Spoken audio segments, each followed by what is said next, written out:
पातोळ्या. तसा हा पदार्थ कोकणात विशेषतः केला जातो, पण मला मुळातच खायची आवड असल्याने आणि सगळं काही करून पाहूया म्हणून मी या करून पाहिल्या आणि हो, एकदम छान झाल्या. म्हटलं मग तुमच्यासोबतही रेसिपी शेअर करूया. यासाठी हळदीची पानं लागतात. ती मिळाली ना की लगेचच घ्यायचं मग करायला. हळदीची पानं छान धुवून पुसून आणि अशी कापून घ्यायची.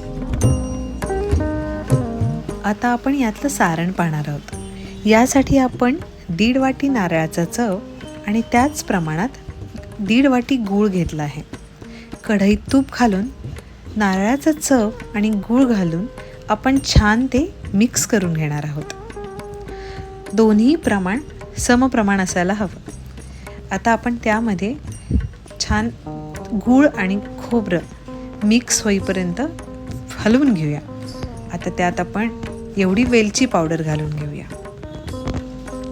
आणि छान तेही मिक्स करून घेऊया.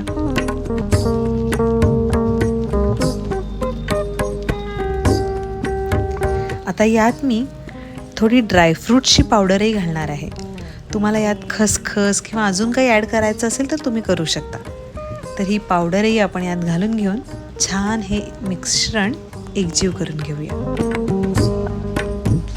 हळूहळू हे मिश्रण असं मोकळंसर व्हायला लागतं आणि गुळाचा पाक कमी व्हायला लागतो, म्हणजे आपलं हे सारण तयार झालं असं समजायचं. तुम्ही पाहू शकता आता हे छान मिक्स झालंय.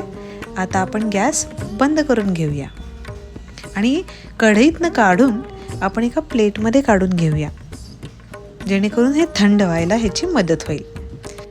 आता आपण त्यासाठी लागणारी उकड करून घेणार आहोत. इथे 1.5 वाटी पाणी घेतलंय मी. त्यात आपण मीठ आणि थोडंसं तेल किंवा तूप घालून घेणार आहोत आणि पाण्याला छान उकळी आली की आपण त्यात तांदळाची पिठी घालून घेणार आहोत. इथे प्रमाण परत सम प्रमाण घ्यायचे.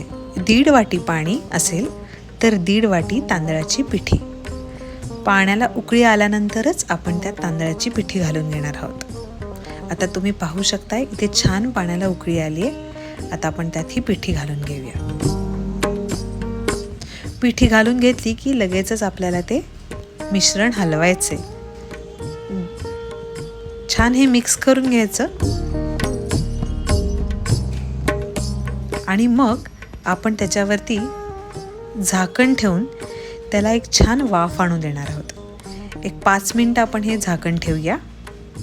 तोपर्यंत आपण एक चाळणीला तेलाचा हात लावून घेऊया, ज्याच्यात आपण या पातोळ्यात आपण ठेवणार आहोत. तर आता आपण झाकण काढून बघूया. तुम्ही पाहू शकता एक पांढरी अशी वाफ यायला लागते, म्हणजे आपली उकड छान तयार झाली आहे.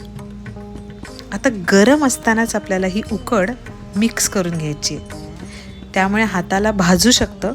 त्यामुळे हाताला तेल पाणी असं लावून किंवा तुम्ही वाटीच्या सहाय्याने ह्याला छान घेऊ शकता. तर वाटीला खाली आपण तेल लावून घेतलंय आणि आता आपण ह्याला छान मिक्स करणार आहोत. 1-2 मिनिटांनंतर ते नॉर्मल टेम्परेचरला आल्यासारखं होतं. मग आपण हाताच्या सहाय्याने छान हे मळून घेणार आहोत. जितकं छान मळाल तितकी उकड ती छान तयार होते.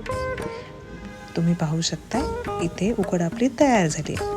आता आपण पानांना तूप लावून घेणार आहोत, ज्यावरती आपण थालपीठाप्रमाणे हे उकड थापून घेणार आहोत आणि त्यात आपण हे सारण भरून घेणार आहोत. तूप लावल्याने आपली उकड त्या पानांना चिकटत नाही. असं थालपीठासारखं आपल्याला एक गोळा घेऊन उकडीचा थापून घ्यायचा. मध्ये थोडंसं जाडसर आणि बाजूला थोडंसं पातळ असं आपण ते थापून घेणार आहोत. खूप जाड ठेवलं तर पीठ लागतं खाताना. त्यामुळे आपण एकसारखं जितकं होऊ शकेल तितकं आपण करणार आहोत.